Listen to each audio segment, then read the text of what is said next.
Oi, pessoal, Duda da RPS Capital. Hoje eu tô aqui mais uma vez com o Gustavo Fabrício, responsável pelos fundos de previdência aqui da RPS. Como de costume, a gente vai falar do Previdência Absoluto, que é a nossa versão de previdência Total Return, né, que é a estratégia principal aqui da casa. Bom, em janeiro ele teve um retorno de menos 0,2%, né, versus 1,1% do CDI, que é o benchmark do produto. E a gente pode começar falando, né, quais foram os setores, papéis responsáveis pela performance, o que aconteceu. Certo, Duda.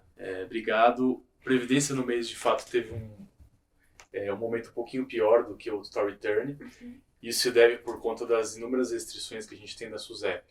Então, o fundo tinha uma posição offshore que foi muito bem, Total Return, e como a gente tem alguns limites de exposição, a gente não pôde colocar, e o fundo acabou indo um pouquinho mal. E aí, o que fez o fundo ir pior no mês foi basicamente algumas posições que a gente tinha aqui em commodities, né? A gente tinha uma posição vendida em Petrobras, under, né, no caso, e o papel acabou indo bem no mês, isso foi ruim para o fundo. Também nos setores de bancos, em especial Banco do Brasil, tá? Foi uma posição que acabou machucando um pouquinho o fundo. E aí, mais específico também, o setor de saneamento, que a gente tem uma posição relevante, não teve um mês de janeiro bom. E o setor de properties e shoppings, que também a gente tem uma posição em BR Properties e acabou não indo tão bem. Então isso acabou fazendo com que o fundo ficasse levemente negativo contra esse 1% aí que o CDI deu no mês. A gente já comentou em outros vídeos, né, sobre as adequações do produto, né? Apesar dele seguir a estratégia, ele não pode estar posicionado em todos os papéis que o Total Return estaria, né? E aí comenta então sobre as alterações que a gente fez na carteira, né, nesse começo de ano. Tá bom, a gente reduziu um pouco a exposição offshore, tá? No caso, via Total Return, mas a gente reduziu também nos Previdência. Outro movimento que a gente fez, redução de cíclico doméstico, tá? E aí depois eu vou até no final falar um pouquinho do porquê que a gente fez esse movimento, tá? Já passando um pouco da cabeça mais macro que a gente está aqui na casa. Então, no final, acho que a grande movimentação que a gente fez foi mantivemos o gross, em torno ali de 60% a 70%, mas a gente tinha uma exposição net comprada e a gente está hoje levemente vendido. Tá no fundo aqui, em torno de 5% net short o fundo. Perfeito. Mais com posições de Brasil. Então já entra aí nas nossas posições de fevereiro, como que a gente começou o mês, como está a nossa cabeça, macro.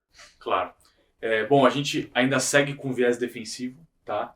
Aqui na carteira, a gente vai manter a exposição no setor de saneamento, que a gente entende que é um setor que tem um múltiplo muito atrativo, tem uma história boa por trás, que são os governos se mexendo para privatizar.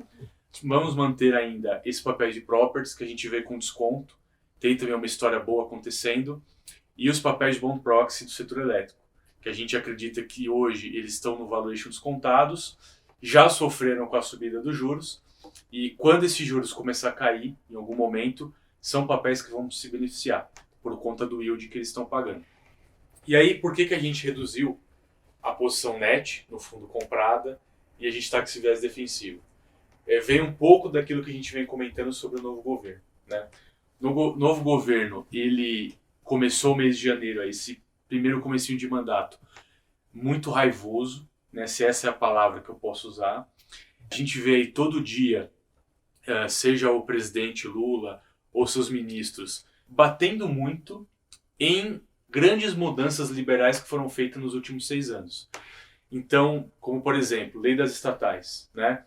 Pela lei das estatais, você não poderia ter um presidente da Petrobras vinculado a governo ou que tivesse mandato público nos últimos X meses, né? O governo brigou e conseguiu emplacar o Jean Paul, que era até então um senador pelo PT, né? Então assim, o mercado ele tem esse medo de que, por exemplo, você rasgue uma lei das estatais, que você volte atrás no marco do saneamento, que foi um avanço importantíssimo para o país, né?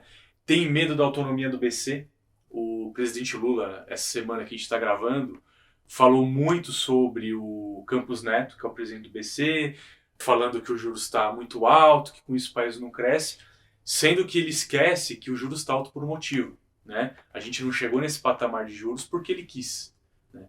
Então, assim, o mercado com essas preocupações, ele não quer pagar para ver.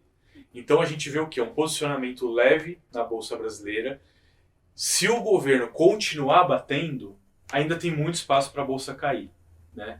Ela está longe de estar perto do low dos últimos tempos. Então, se tiver essa desconstrução, a gente não quer estar exposto na carteira a papéis que têm um beta maior do que a bolsa, ou então a papéis que hoje pagam um earnings yield, né, o PI, muito elevado. A gente quer ter papéis mais defensivos, que tem um carrego bom, porque, vamos lembrar, a gente está aqui contra o CDI, então a gente tem que bater o CDI. A gente não quer simplesmente estar com uma exposição muito baixa, mas a gente tem que estar exposto a temas que nos deem conforto, que a gente possa passar por esse momento mais turbulento, né? E a gente espera que o governo se assente, se acalme. A gente tem uma pessoa que vai para Brasília com bastante frequência, né? A gente está aguardando a esse ponto de virada para acalmar o mercado e a gente começar a ver de fato os juros cair, a coisa se assentar e a gente poder montar a carteira com uma maneira assim, com um pouco mais de risco. Tomara que ele chegue, né? Tomara que ele chegue. Tá bom. Obrigada, Obrigado Gustavo. você, Até mês Lindara. que vem e até mais. Até mais. Tchau, tchau.